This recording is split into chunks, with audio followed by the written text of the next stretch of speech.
Good evening students. आज हम अंग्रेजी के एक बहुत ही बेहतरीन और इम्पोर्टेंट टॉपिक को बहुत शॉर्ट तरीके से पढ़ने वाले हैं। और इस टॉपिक से आपको परीक्षा में 4 नंबर का प्रश्न पूछा जाता है। वो 4 नंबर का प्रश्न इस क्लास के बाद में आप लोग बिना पढ़े कर सकते हो। कुछ भी चीज़ें आपको माथापच्ची करने की आवश्यकता ही नहीं है। चाहे आपको इंग्लिश आती है, चाहे आपको इंग्लिश नहीं आती, इस क्लास के बाद में आप बहुत आसानी से इस टॉपिक को कंप्लीट कर पाओगे। आज हम बात करने वाले हैं इनवाइटेशन के बारे में। इनवाइटेशन क्या होता है? जैसे किसी के यहाँ शादी है या कोई पार्टी है, तो आपके पास में निमंत्रण आता है। उस निमंत्रण को हम क्या बोलते हैं? इनवाइटेशन बोलते हैं। फिर आप उस निमंत्रण का क्या करते हो? रिप्लाई करते हो कि आप जाओगे निमंत्रण में या किसी कारणवश आप नहीं जाओगे। यही आपको लिखना होता है किसके अंदर? इनवाइटेशन के अंदर। तो इनवाइटेशन हमारे 2 प्रकार के होंगे। एक तो मैं अगर कहूं फॉर्मल, जहां हम एक फॉर्मेट बना करके जवाब देते हैं, वो फॉर्मल हो गया। एक इनफॉर्मल, जहां हम लेटर की तरह एक सामान्य रूप से जवाब देते हैं, वो इनफॉर्मल हो गया। आज मैं इसके पूरे कॉन्सेप्ट के बारे में चर्चा करूंगा। सबसे पहले हम बात करते हैं फॉर्मल रिप्लाई के बारे में। चलिए देखते हैं फॉर्मल रिप्लाई कैसे लिखते हैं। तो फॉर्मल रिप्लाई का हमारे पास में एक फिक्स सेगमेंट होता है, एक फिक्स पैटर्न होता है, और वो फिक्स पैटर्न आपको यहाँ पर दिया हुआ है। बस आपको ये चीजें याद रखनी है, ये पैटर्न याद रखना है, बाकी आपको पूरे के पूरे नंबर मिलेंगे। सबसे ऊपर जो मैंने खाली जगह छोड़ रखी है, यहाँ क्या है? यहाँ आएगा बेसिकली आपका नाम। क्या आएगा? आपका नाम, या फिर जिसको निमंत्रण भेजा गया है। मान के चलो मैंने निमंत्रण दिया है आपको, तो फिर आपका नाम आएगा, ठीक है। या किसी और को दिया है तो फिर किसी और का नाम आएगा। यहां किसका नाम आएगा? यह नाम आएगा भेजने वाले का। भेजने वाले का यानी मेरा नाम आएगा। मैंने आपको भेजा है तो यहां पर नाम किसका आएगा? भेजने वाले का आएगा, ठीक है। ये चीजें हमारी कॉमन रहेंगी, कोई सा भी हमारे पास में रिप्लाई हो। यहां पर हम लिखेंगे बेसिकली कौन सा कार्यक्रम है। कार्यक्रम क्या है? शादी है, बर्थडे है, जो भी कार्यक्रम होगा उसको हम यहां लिखेंगे। फिर इसके बाद यहां कब कार्यक्रम कब है? कब है यानी दिनांक और समय यहां पर लिखेंगे। दिनांक और समय हम यहां पर लिखते हैं, ठीक है। फिर वेन्यू में क्या लिखते हैं? कौन से स्थान पर है, कौन से स्थान पर है। और अगर आप जा रहे हैं तो क्या लिखेंगे? दे have great pleaser in accepting the invitation. अगर हम जा रहे हैं निमंत्रण में तब हम इन लाइनों को लिखेंगे। तो ये फॉर्मेट हो गया एक्सेप्टिंग के लिए। जब हमारे पास निमंत्रण आया और हम निमंत्रण में जाना चाहते हैं तो एक्सेप्टिंग का पूरा फॉर्मेट ये होगा। अगर इनमें से कोई भी जानकारी आपके प्रश्न में नहीं दी गई है तो आप अपनी जानकारी भरोगे। जैसे मुझे ये वाला नाम नहीं दिया गया तो मैं अपना नाम लिखूंगा। मुझे भेजने वाले का नाम नहीं दिया गया तो मैं अपनी मर्जी से कोई भी नाम लिखूंगा। मुझे कार्यक्रम दिया गया होता है, ये फिक्स है, ठीक है। कब है ये नहीं दिया गया तो मैं अपनी मर्जी से लिखूंगा। कहां है वो मैं अपनी मर्जी से लिखूंगा। ये प्रश्न में दिया हुआ होता है कि एक्सेप्ट करना है या डिक्लाइन करना है, ठीक है। तो ये चीजें आपको प्रश्न में देखने को मिलेगी, वहीं से आपको ये सारी चीजें क्या करनी है? कॉपी करनी है। और थोड़ा सा और आगे चलो। ये तो बात कब की हो गई? जब आपको एक्सेप्ट करना है, जब आपको निमंत्रण में जाना है। मान के चलो मुझे निमंत्रण में जाना नहीं है, फिर फॉर्मेट क्या होगा? तब भी फॉर्मेट हमारा सेम रहेगा, बस नीचे हमारी एक लाइन एक्स्ट्रा ऐड हो जाएगी। यहां भी सेम फॉर्मेट है, वही। यहां कौन है? यहां बेसिकली आपका नाम है, आपका नाम। यहां कौन है? यहां वही भेजने वाले का नाम है, भेजने वाले का नाम। फिर अगर मैं नेक्स्ट यहां बात करूं तो यहां वही क्या प्रोग्राम है, कार्यक्रम किस प्रकार का है वो। यहां वही कब है तो इसमें क्या आएगा? इसमें बेसिकली दिनांक और समय आएगा। किस स्थान पर है तो यहां वही स्थान आएगा। फिर अगर आप जाना नहीं चाह रहे तो हम इन लाइन को कॉपी करेंगे। They have great regret for any attending. ये अटेंडेंट नहीं है, ये अटेंडिंग है, ठीक है। Due to some reasons. फिर उसके बाद क्या लिखेंगे? Congratulations and best wishes. ये लाइन हमें कब लिखनी है? जब हम जाना नहीं चाहते। तो ये आपका हो गया किसका? इनकार करने का। और वो पहले वाला फॉर्मेट किसका था?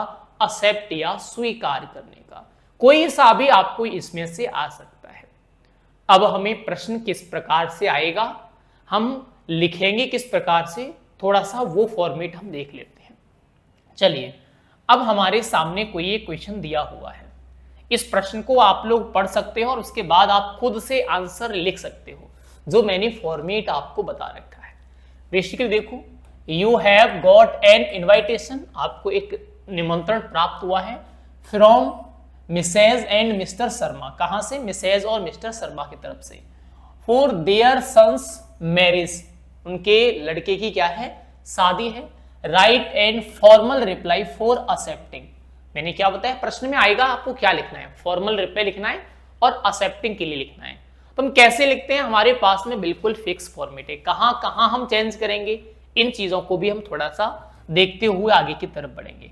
अब थोड़ा सा गौर करना इसमें, मैंने आपको जो ये चीजें लिख रखी है ग्रीन में, ये कॉमन चीजें जो पहले से बता रखी हैं, ये सभी में क्या रहेंगी हमारी?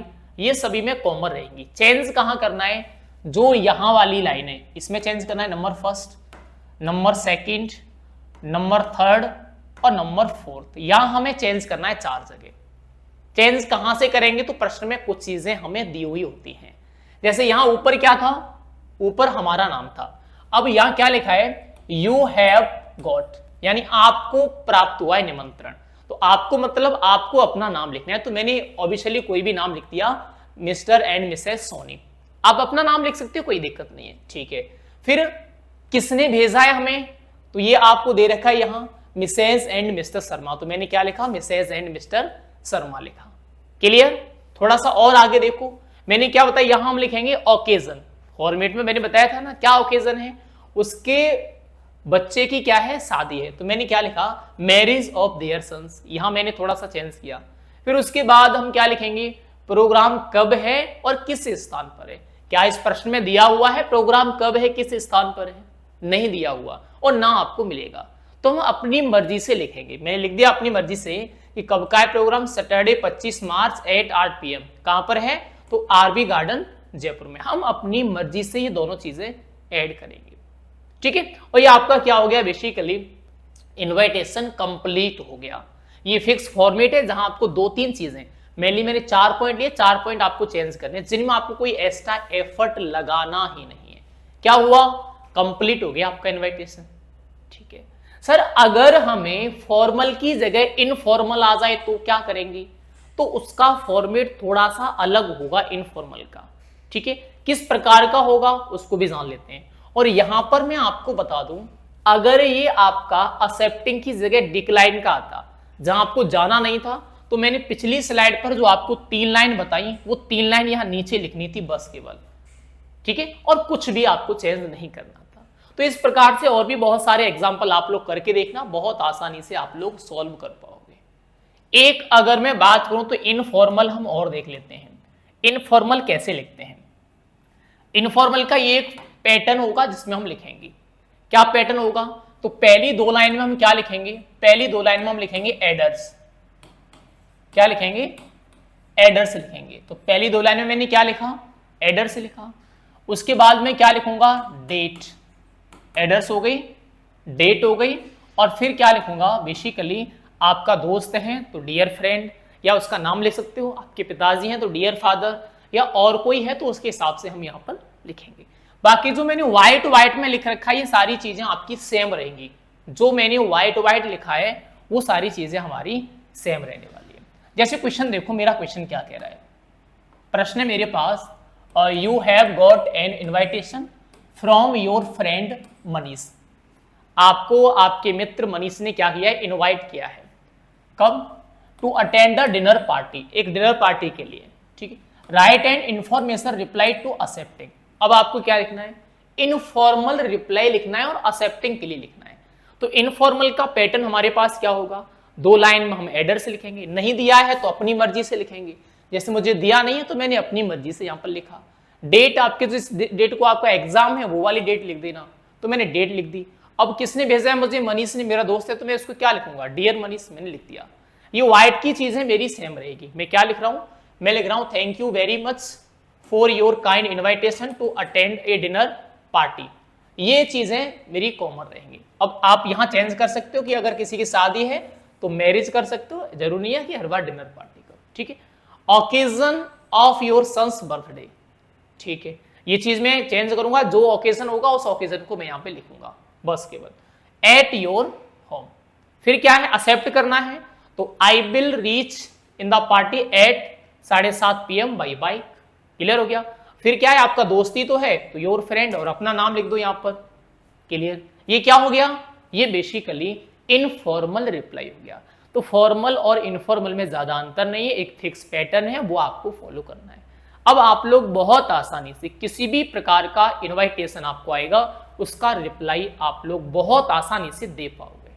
मुश्किल से 10-12 मिनट की वीडियो है, आप लोग एक दो बार देखोगे तो कितने भी क्वेश्चन आपके सामने आ जाए सभी क्वेश्चनों का आंसर आप लोग कर पाओगे। और प्रैक्टिस भी कर लेना, जितनी भी प्रैक्टिस करना चाहो 2, 4, 6, 8 क्वेश्चनों पर, वो प्रैक्टिस के बाद में आप लोग बहुत परफेक्ट तरीके से रिप्लाई कर पाओगे। ठीक है, तो ये आपका टॉपिक आज बिल्कुल कंप्लीट हुआ। नेक्स्ट मिलते हैं अगली क्लास में किसी और भी अदर टॉपिक के साथ में जिसको हम बहुत इजीली सॉल्व करेंगे। वीडियो जरूर आपको पसंद आई होगी। वीडियो पसंद आई है, वीडियो को लाइक, शेयर और चैनल को सब्सक्राइब जरूर कर लेना। Thank you.